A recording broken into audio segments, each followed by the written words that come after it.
Long before the flood, before Noah built the ark, there was a man who walked with God. His name was Enoch. The Bible says he lived 365 years and then was taken by God, never seeing death. But what it doesn't say is what he left behind.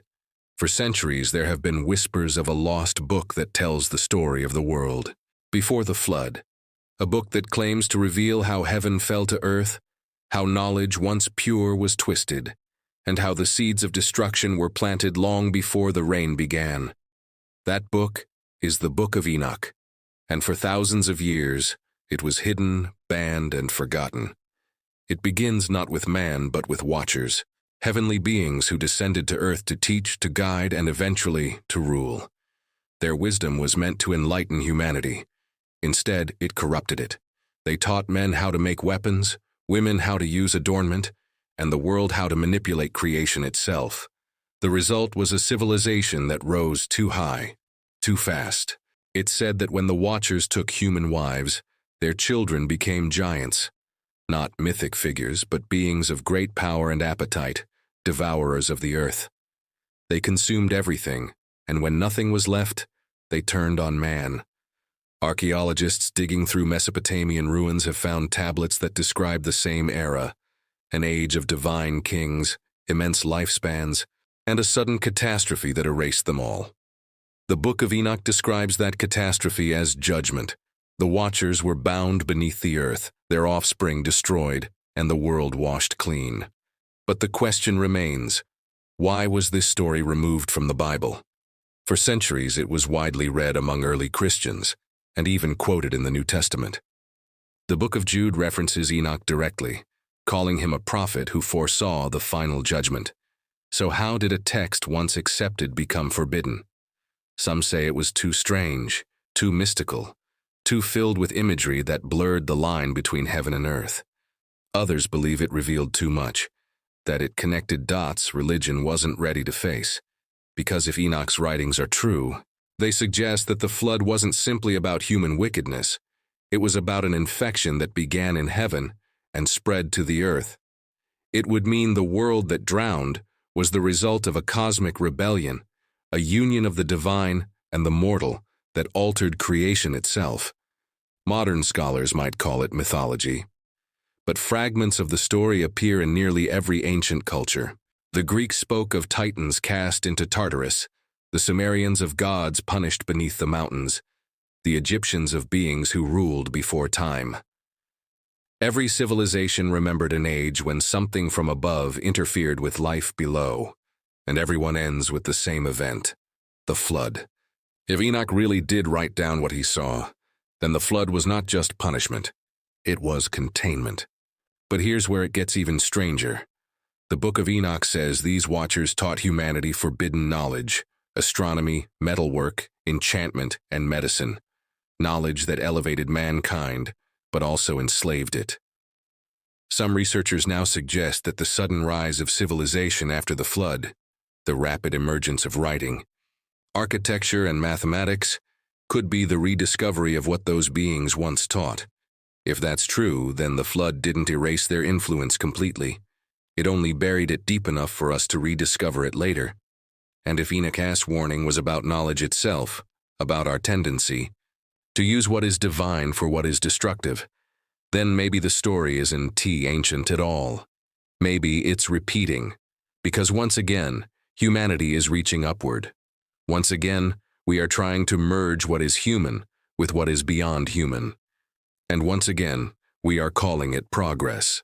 The Book of Enoch ends with a promise that the Watcher's judgment will not last forever, and that one day, the same patterns that brought the flood will return.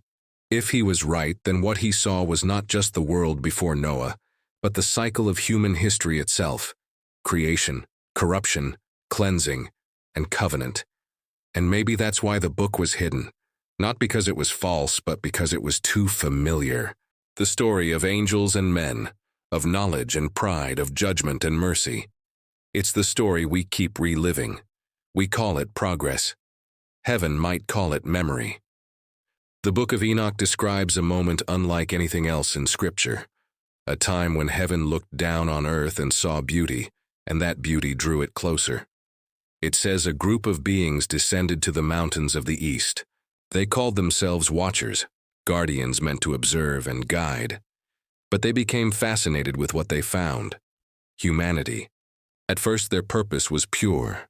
They were meant to teach, and they did. They taught men how to shape metal and forge tools, how to build cities, how to work stone and understand the stars. They showed women the secrets of ornament and color, how to craft dyes and mix powders that changed their appearance. What began as enlightenment became obsession. The Watchers crossed a line that was never meant to be crossed. They took human wives. Their children were not ordinary. They were called giants, the mighty ones. Powerful, hungry, and restless. They filled the earth with violence. It sounds impossible, yet every culture tells the same kind of story. The Greeks called them demigods. The Sumerians called them divine kings. The Egyptians carved their images into stone. They ruled for ages that seemed eternal, until something went wrong. Enoch writes that their knowledge became corruption. What they taught was not wisdom anymore. It was power without restraint. They taught how to make weapons and how to use them, how to call down spirits, how to manipulate creation itself. They taught what should have remained hidden. It was not the knowledge itself that doomed them. It was the way it was used. That's the difference between revelation and rebellion. Revelation opens your eyes to truth. Rebellion uses truth to replace God. The more humanity learned, the less it remembered where that knowledge came from. Archaeologists have uncovered evidence of sudden leaps in technology across the ancient world. Metalwork appearing before it should. Complex astronomy in cultures that lacked telescopes. Advanced architecture without clear explanation. The flood myths that follow all share the same warning. Knowledge without reverence leads to ruin. In Enoch's record, the corruption spreads until the very earth cries out. The skies tremble.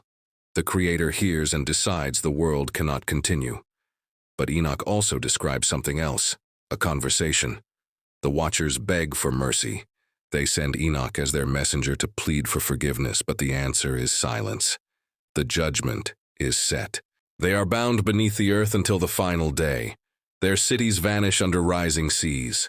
Humanity starts over. What's strange is that fragments of this story appear everywhere. In stone, in myth, in memory. Mountain temples buried under ash. Cities drowned under oceans. Legends of beings who fell from the sky and gave knowledge too soon.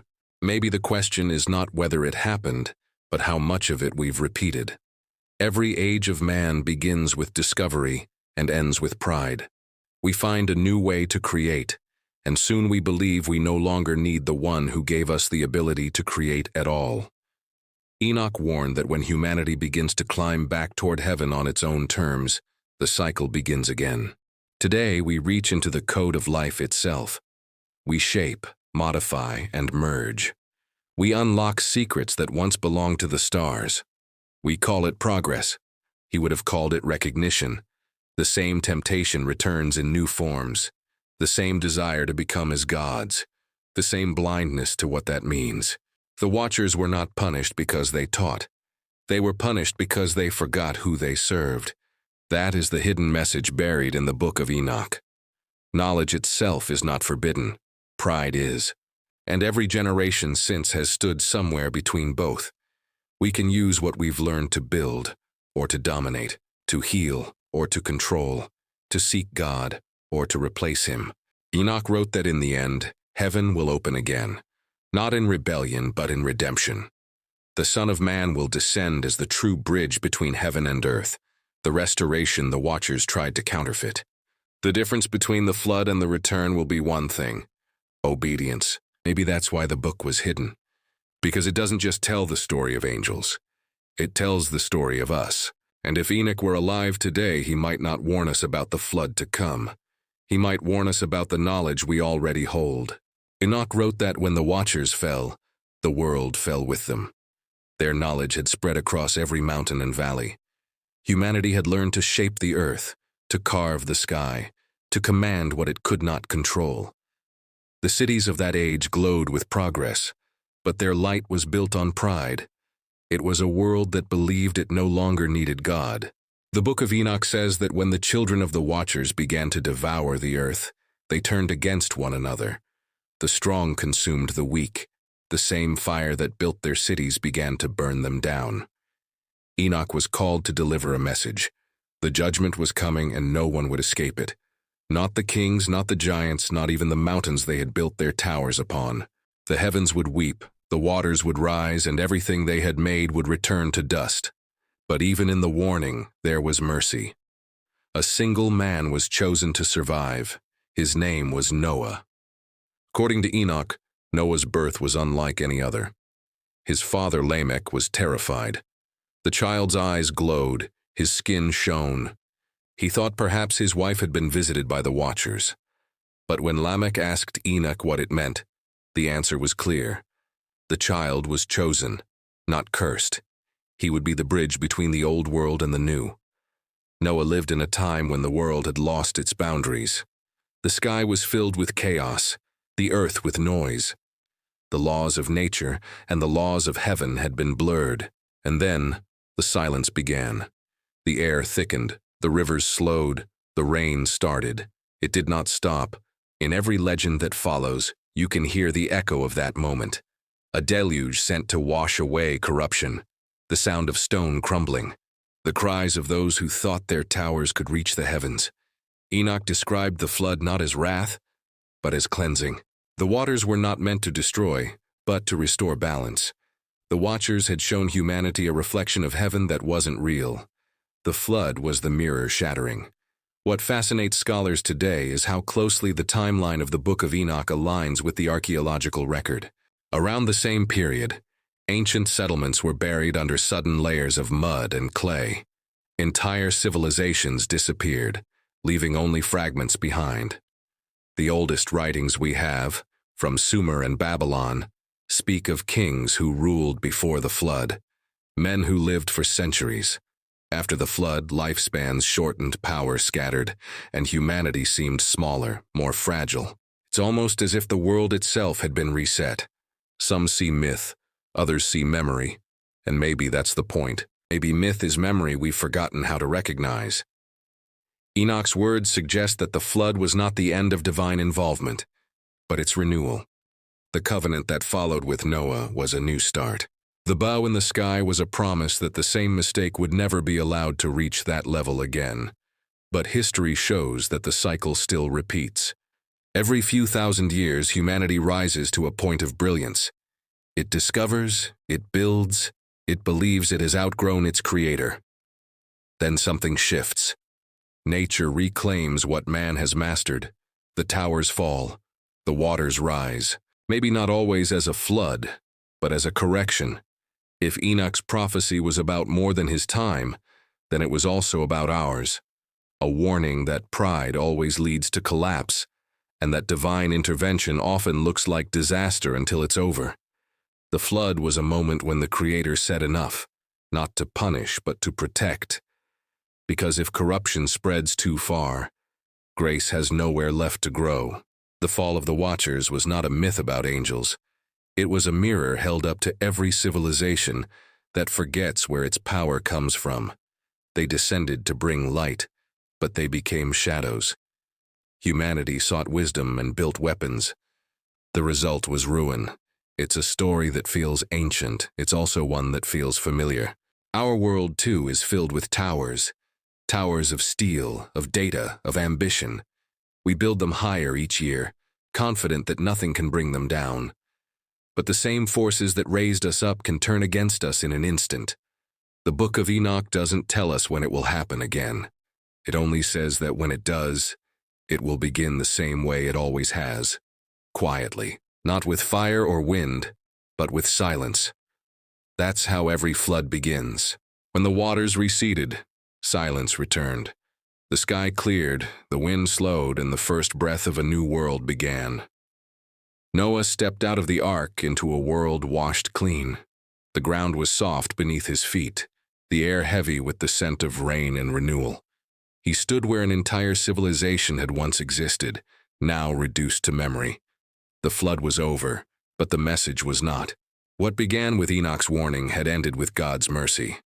The same Creator who sent the storm was the one who left a promise in the sky. A covenant not written on stone or spoken in thunder, but painted in light. The bow was a sign, a reminder that judgment has limits, but mercy does not. The Book of Enoch ends before that covenant, but its shadow points toward it. It begins with rebellion and ends with restoration. It begins with angels falling and ends with grace descending. The story of the Watchers and the flood is not just about what humanity lost. It's about what God refused to abandon. Enoch walked with God. Noah obeyed him. Both stood in the space between heaven and earth, between what was and what could be. Both became bridges between judgment and renewal. That is the hidden covenant. It's not a contract written in law. It's the quiet truth that even when creation breaks, the Creator does not. He begins again. And through every flood, through every fall, through every storm of human history, that same pattern repeats. We rise, we forget, we fall. He restores. The flood was not the end of the world. It was the beginning of mercy. The rainbow was not just a symbol of peace. It was a promise that destruction would never again be the answer. Centuries later, that promise would appear again, not in the clouds, but on a cross. Once more, heaven descended to earth. Once more, mercy covered judgment. What the Book of Enoch saw in fragments, the gospel fulfilled in full.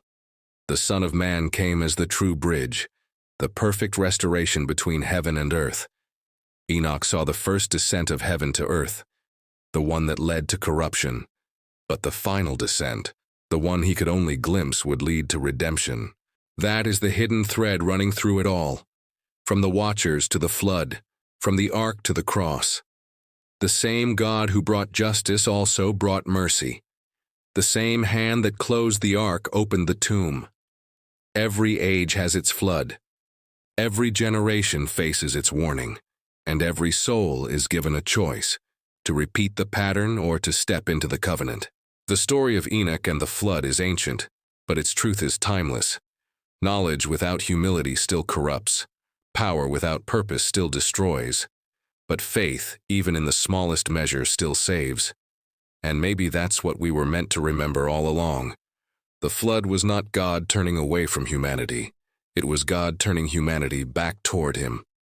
Light breaks through the clouds, touching the water with color. The faint arc of a rainbow glows, quiet and unbroken.